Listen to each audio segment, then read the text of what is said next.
Blog Talk Radio. Welcome, world. Welcome once again to Tuesday Talk with Key West Lou. I am your host, Louis Patron. The weeks get more and more exciting. This was a week of turmoil. This is a week of has been a week of a lot of noise, much happening in Washington. And we're going to get into the Mueller Report to begin, but I want to tell you, here's where we're going tonight. We're going to Washington. We're going to Caracas, Venezuela, Tijuana, Mexico, London, Edinburgh, Scotland, Dusseldorf, Germany, Parkland, and the Crimea. So let's start with the Mueller Report. Trump was lucky. This thing could have gone the other way on the conspiracy collusion theory, and he would have been in deep trouble. He may still be in deep trouble, though. The conspiracy charge is obviously off the books right now, but the obstruction is still alive. Trump interprets it as, I got to win all the way around. He didn't get to win all the way around. They just said they couldn't make up their minds whether he was guilty or not guilty with regard to obstructing. Now, let me tell you up front what bothers me here. I'm very uncomfortable with the Mueller decision as it has been portrayed by Attorney General Barr. Something seems amiss to me. Something, I believe, stinks in Denmark. Mueller has already indicated that he's unhappy with what Barr has said about his determination with regard to the obstruction situation. You see, here's how this game's played. Mueller writes the report. It's his report. He and his people spent 2 years putting it together. Now it goes to the Attorney General to review before it goes to Congress and to the public, if it's going to go to the public. Now, what happens here? The Attorney General has no right to change any verbiage or anything in Mueller's report. He can say the public can't see it, the Congress can't see it because it's classified or it's this or it's that, but he doesn't have the right to change anything. It's already been suggested, coming from Mueller, not directly, but coming from him this morning, that he's upset with how obstruction, his determination as to the obstruction charge, how it has been handled by Barr. It's also being reported that if there was a change made by Barr, he never sent it back to Mueller for his approval first. He just issued it to Congress. So I'm uncomfortable. You'd be uncomfortable too. Don't forget, we're dealing with the highest levels of government in the world when you come to the United States and the presidency of the United States. And we can't have chicanery going around and deviousness at that level. It's not us. It's them up there. It's those politicians playing the game, but it's not us. Now, justice is getting beat up, not just in this situation. For the last 20 years, I'm a retired lawyer. 46 years I spent in the courtroom. I've seen the authority, the trueness, the quality of the law diminished. It just seemed every year we lost something in the practice of law. The judges became less judicious. They weren't the same quality I saw in my early years. Now political hacks were getting put on the bench, not because they were great lawyers, but because they needed a job that paid them $150,000 a year, and this was their reward. The people we sent to Washington, my God, they're spending time all day raising money for the next election, and who's legislating? No one's paying attention to anything. This thing's just a mess, and I worry about this. I think that this investigation, this special prosecutor situation, is far worse, has been far worse than the Nixon investigation and also the Reagan-Iran-Contra situation. This is bad because what we're saying is the President of the United States screwed around at the highest levels and was giving trade secrets, in effect, or information to our biggest enemy in the world, Russia. Now, so what do? So we have a decision. In a few weeks, it's going to come out. The Congress is going to get parts of it, not all of it. Barr's going to make the decision as to what's classified and isn't classified. Once his pen cuts, that's it. I hope enough comes out so that people can see what the true intent was of this whole thing. Trump is running around today like he had a big victory when Barr issued the decision. He did. I would say that this has been Donald Trump's biggest victory since he became president. No, I'm not being facetious. I'm sincere. This is major. I thought he was going down the tubes. I thought he's been playing ball with Russia. I'm still not convinced he did not play ball with Russia because the situation between he and Putin is the most strange thing I've ever seen in my life, between two avowed enemies. Anyhow, Trump's walking around today, and I heard him on the news this morning. He's vengeful. He's going to get the people, he indicated, who placed him in this position. Okay, he didn't place himself in this position. Who placed him in this position. And he's going to get him. And you know what he says? He says that what they did, the charges they levied against him, those who prosecuted him, persecuted him, are guilty of treason. Treason. Where the hell does treason come into this? This man's hard. This man doesn't belong in the position he's got. Don't forget, Romans 12:19. Vengeance is mine, saith the Lord. Vengeance is mine, saith the Lord. It's not Donald Trump's. And understand this also, if you will. This report, the Mueller Report, redone, reissued by Barr, is not the end of this thing. It's not the end of it at all. I describe it as the end of the beginning. Follow me, the end of the beginning. It's like this. Trump made first base. We still got second, third, and home. And that's where we are at first base. You've got the Southern District of New York, the federal court there, that's not bound by any of these special prosecutor rules. And if those charges are correct into the personal finances, et cetera, Trump and his family go down the tubes. I have said for the last 2 years, in the end, if they get Donald Trump, it's going to be because of money laundering, and that's where it's going to come out. Watch. And he's got a lawsuit in California. He's got a lot to worry about yet. This is just the beginning. The beginning. Remember that. And vengeance isn't his, and he shouldn't talk that way. And his tongue, he should bite his tongue every time he's going to say treasonous conduct. It's an insult to some people who are good Americans. Okay, let's talk about Russia, the United States, and Venezuela. Let me tell you something. Everything we're being told is a crock. The whole issue in Venezuela is not who's being humanitarian, helping the people. They're starving. They don't have power. They don't have this. The people in Puerto Rico don't have power. Does Trump care about them? He announced today. He was at some meeting, they said, with the Republicans, and he didn't care about Puerto Rico. Still, they're suffering. They don't have power. Anyhow, here's the story there. There's only one thing that's important to the United States and Russia and Venezuela, and that is oil. Venezuela has the largest reserves of oil in the world. Russia wants the oil. We want the oil. Okay, so what are they doing? Trump goes down, and Trump has the United States supporting this president who made himself president. Congress, it's an imposter Congress in Venezuela. I've been following this thing for 5 years. It's an imposter type. They have no power to do what they did. They said, you're the new president. The people didn't vote for the guy. The Congress did. And the Congress isn't even legitimate if you follow the laws down there.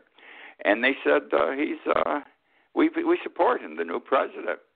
And then Trump said he sent some soldiers down already to the border, some of our U.S. Army people. He keeps sending our Army people all over. We're already in 17 wars. I don't blame him for all the wars. But let's get us out of wars and not into wars. Anyhow, they're on the border of Venezuela. They're sitting down there in Brazil on the border of Venezuela, ready to go in if called upon because it's a humanitarian crisis, so telleth us Donald Trump. In the meantime, about 2 weeks ago, Russia, Putin, has several fighter ships, fighter bombers, land in Venezuela. Yesterday, he had military planes land again, this time at the airport in Caracas, and they left 100 soldiers there, 100 Russian troops. He's getting ready. We're getting ready. And you know what's going to happen? There's not going to be a war. This is bullshit and bravado on the part of Trump, making an issue where he can't win. He never seems to win these things. Do you follow me? He never seems to win these things, but he's created the issue again, and where we may have to go to war. The winds of war are blowing all over the place. Pompeo's running around. Everybody's, Bolton's running around. They're all crazy. The winds of war, they think they're going to make him a great man because he's putting out his chest and saying, don't tread on me. So the issue is not a humanitarian one. The people are suffering in Venezuela. I have followed Venezuela very closely for 5 years. I've reported on it in writing and on the show and my blog and everything else. I mean, I've taken through the starvation the people went through where they had to eat their pets, then they attacked the zoos and ate the animals, then they ate the grass, then they dug up the earth and ate the roots, okay? Then they trained themselves and their children to be hungry every other day, no food in between because they don't have food. But do you see the people of Venezuela revolting? No. And I have continuously said, if they won't help themselves, we don't help them. Sure, they go out in the street, they protest, they yell, they scream. And there's been a little conflagration every now and then, some fireballs, et cetera, but it's no big deal. They aren't standing up for themselves, the people of Venezuela. And I say if they haven't got the brass balls to do it, we shouldn't help them. But we're not concerned about them. He's concerned about the oil, and that's what Putin's concerned about. Now, I love this. The southwest border, the Mexican border, the one between San Diego and Tijuana. It's that's the border where all the primary problems have been occurring. So what happened? Trump told us several months ago, got to send the Army down there. The Army can't do a goddamn thing under our law, by the way, if he's going to abide by the law. U.S. military cannot fire a gun within the boundaries of the United States. What are they going to do, shoot these people when they're coming over the wall? They're on our property. They're on our land. It's against the law. So he sends them down, though. First it was 7,500, but I think he only got 4,000 down. Then he drew about 1,000 out. Then it was 6,000. Now I don't know what the hell the number is. I don't even know if he knows what the number is. He didn't get the money he wanted for the wall. But what he did do, he took our fine military troops, our army, our soldiers, trained to be the toughest and the smartest and the bravest warriors in the world, no question about it. And he has them putting barbed wire up on the fences down there, the fences that he's had erected to keep the immigrants from coming into our country. So they took razor-edged barbed wire, and he had these soldiers mile after mile. This is what they're doing. They're putting rolls and rolls on top and on the sides so these immigrants can't get into the United States. This barbed wire was going to stop them. Well, I got to tell you something. It ain't working. It isn't stopping them. Here's what's happened. Americans and Mexicans have been stealing the barbed wire off the fence. Now, if we've got all these troops down there, and we've got this huge border patrol, and we've got ICE down there, who the hell's watching these fences and these walls where the barbed wire is if these people can come in and take that off? You can't take it off that swiftly unless you want to get your hands ripped apart in your chest while you're doing it. But they did it, and they got away with it, and they weren't caught. Isn't that amazing? And if we can't catch them, how the hell are we going to catch the people who are just trying to climb over the fence or dig a tunnel underneath? It's ludicrous.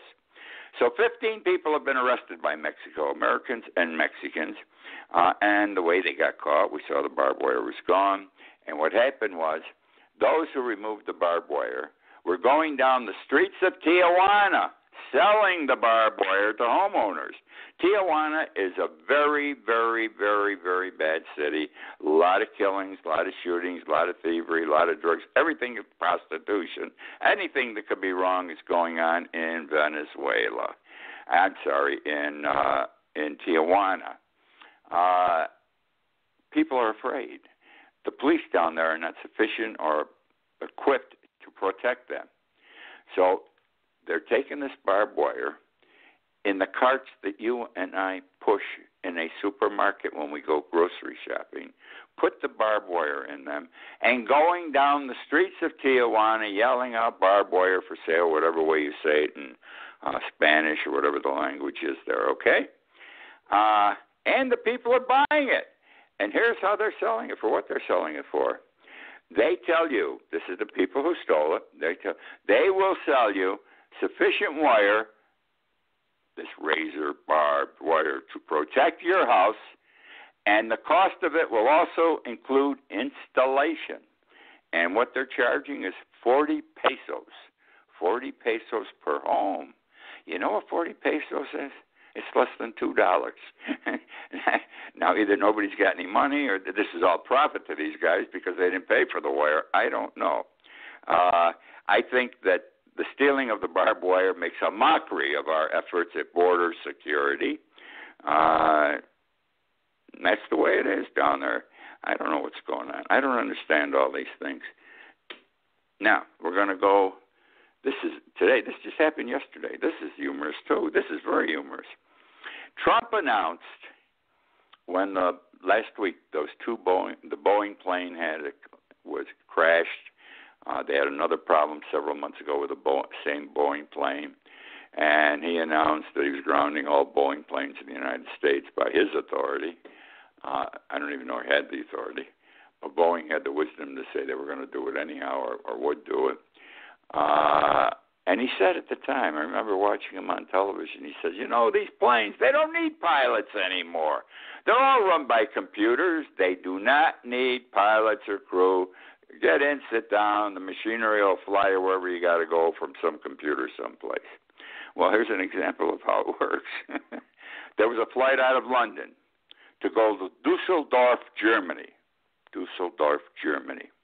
Well, the plane landed in Edinburgh, Scotland. And I got to laugh. It's amusing. The pilot and crew did not even know they were going to the Edinburgh airport. They didn't realize till they got there that the plane was landing by itself in Edinburgh, Scotland. You don't need pilots, as Donald Trump said. And what happened was they have a flight plan that gets fed into the computer. I don't know where the computer is. And it was incorrectly filed by whoever does that work.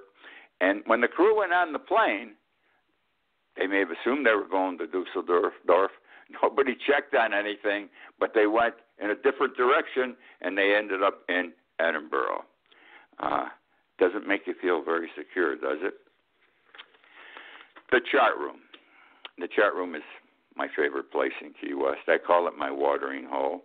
I do enjoy a drink every 4 or 5 nights a week. I go down about 5:30. I leave at 7. I get a bite to eat. I'm home in bed by 9. That's my life down here. That's how Lewis lives at 83. I love the chat room. It's been there since 1967. It is Key West. It's old Key West. The place is as it was constructed, built in 1967. Nothing has changed. Last week, a friend of mine, Che Cohen, died. Che is not Cuban. His name might suggest Cuban. He's a Jew from Philadelphia who many, many years ago, back in the 70s, came to live in Key West. And he passed on. And I wrote a blog about Che because Che was an interesting man. And I also, as part of that blog, I came across a very old description that someone wrote. I don't even know who wrote it, of the chat room. And I want to read a portion of it to you so you can understand what the chat room's like and why it's such a wonderful place to sit and talk to your friends. Here, I quote, deep in the intestines of a big resort hotel, there is a dingy, low-ceilinged room that could pass for a large storage closet. A heavy mahogany bar with 7 battered bar stools, ending at a popcorn machine, last cleaned during the Carter administration. Crowded into one corner, a round table with sagging chairs. The floor is carpeted with shells from a huge barrel of peanuts. The walls are covered with cracked and fading photos of patrons past. And the air, I love this last part, the air is permanently saturated with the acid essence of booze, beer, and cigarettes. And this last line is the best. No sunlight has ever intruded here. No sunlight has ever intruded here. If you're interested, that's the chart room. Why do I like it? Because it's Key West 30, 40, 50 years ago. Many of the locals go, many of the older locals go. It's a pleasure to sit down and listen to them speak about the history of Key West in the 60s and 70s, as Che was wont to do.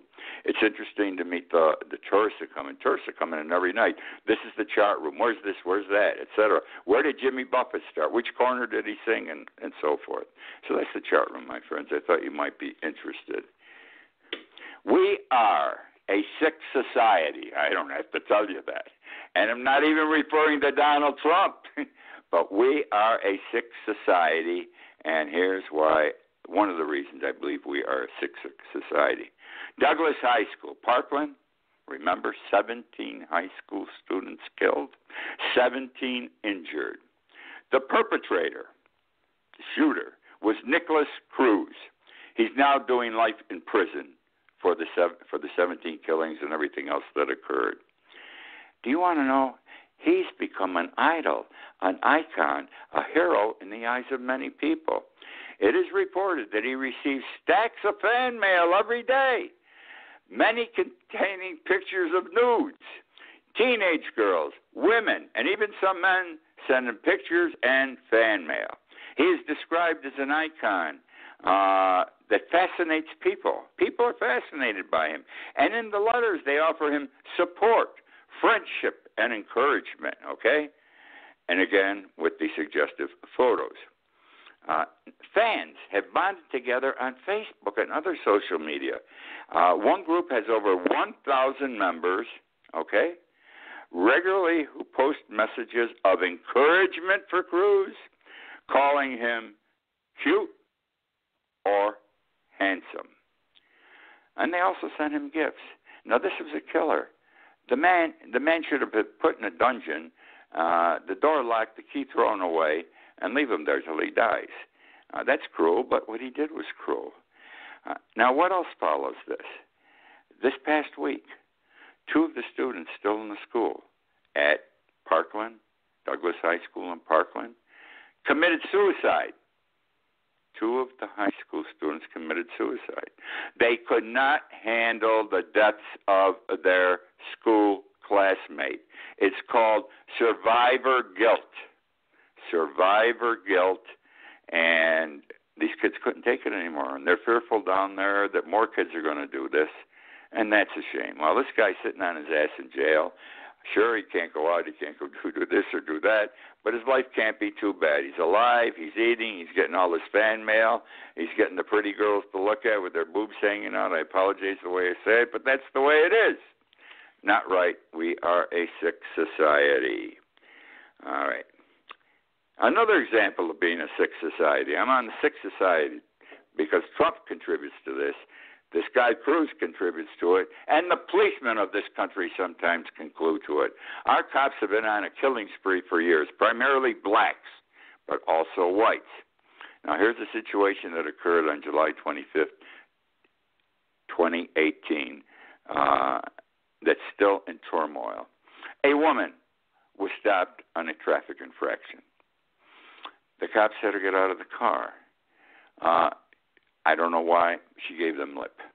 They didn't like it. They tasered her. She still gave them lip. So they handcuffed her. They put her hands behind her back, handcuffed her wrist. Now she's got her hands behind her back, handcuffed. And then at some point, one of them shot her in the head. Actually, she was shot in the mouth. The police say she shot herself. And they listed her death, I'm not laughing, as a suicide. Now, you tell me how the hell this woman could shoot herself if she's handcuffed behind her back. And it just so happened that the body camcorder on the police officer didn't work. It had fallen, was knocked off the officer, and wasn't functioning. Isn't that amazing? So there's no film of this. Well, the investigation determined it was a suicide. The cops said it was a suicide. The department agreed with them. The family won't take it sitting down. They've had the case reopened. The investigation is again ongoing. The thing is being investigated. And here it is 8 months later, and they're still looking for the truth. And you don't have to be a genius to understand. A woman handcuffed with her hands behind her back can't shoot herself in the mouth and kill herself. The college admission scandal, absolutely an abomination. And it's just another example of the wealthy getting everything and the middle class and the poor getting less and less. People are buying their children's way into colleges. We know they do it at private schools like in a city like New York City, but into colleges. People are paying $500,000 to get their child in. One couple paid $1.2 million to get their child in. This is a guarantee you're going to go to a good college like Yale, Stanford, USC. You tell, there's a business this guy's running. He runs a business. I'll get your kids into the school you want. It's going to cost you X number of dollars, all big dollars. And what he does is this. He has the kids lie on their applications saying they were athletes. Like rowing. The only trouble is he has a girl apply and say she's a rower. How many female rowers have you ever heard of? All right? Never. And he takes these sports that aren't that popular and he throws the kids into it, whether they're male or female, and has them say they participate in this sport. So now the college, whether it's Yale, Stanford, or who, they're all excited. We got a girl here. She wants to row. We don't have enough female rowers. So what happens very quickly is this. The girl, I think it was, I forgot which school it is, but her parents gave $1.2 million to get her into this college. They said she was a rower. There was $1.2 million paid. The guy who runs this business setting it up kept $800,000. He paid $400,000 to the coach. People are going to jail, my friends, for this. We are a sick society, and we're getting sicker by the day. And this is an example of it. It upsets me. All right. My time's close to running out. Powerball tomorrow, $750 million. In my whole lifetime, only twice have I bought a lottery ticket. Tomorrow I'm going out and buy $20 worth. I understand they're $2 a piece. I'm going to buy 10. Hope springs eternal. You never know.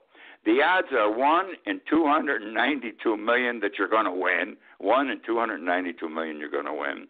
And a person has a 25,000 better chance of hitting a hole-in-one than winning the Powerball jackpot. Whoever wins it, I say, God bless them, enjoy it. What a great life changer.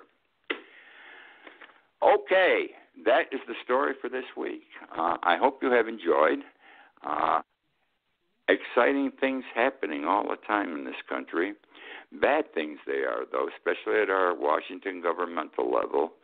We've got to keep our eyes open, my friends. We've got to keep our ears open.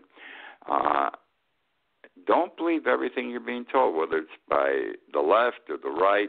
Look, search on your own for the truth, because only we can change things. Everything's only going to get changed by the ballot box, what happens in 2020, because that's the way we're set up to function.